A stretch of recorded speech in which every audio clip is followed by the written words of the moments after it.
கர்த்தருடைய பரிசுத்தம் மையப்படுவதாக. தேவன் நம்மளை ஆசிரித்து பாதுகாத்து இருக்கிறார். கர்த்தருக்கு பிரியமா வாழ்ற பிள்ளைகளா ஒவ்வொரு நாட்களும் வாழணும்.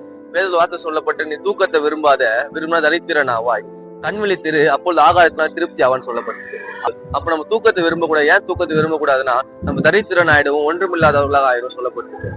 அநேகர் என்ன பண்ணணும் கேட்டீங்கன்னா தூக்கத்தை விரும்புவர்களாக இருக்கிறோம். இன்னொரு வார்த்தை சொல்லப்பட்டிருக்கு, நீ கை முடிக்க கொண்டு இன்னும் தூங்கட்டும் இன்னும் உறங்கட்டும் ஏன் நீ சொல்ற அப்படின்னு சொல்லப்பட்டிருக்கு.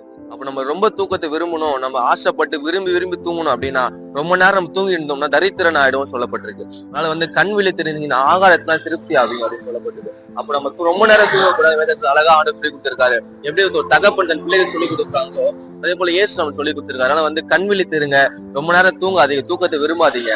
தூக்கத்தை விரும்ப தரித்திரன் ஆடுவோம், ஒன்றுமில்லாத ஆடுவோம் வேதத்தில் சொல்லப்பட்டிருக்கு. கர்த்தருடைய பரிசுத்தம் மையப்படுவதாக. ஆமென்.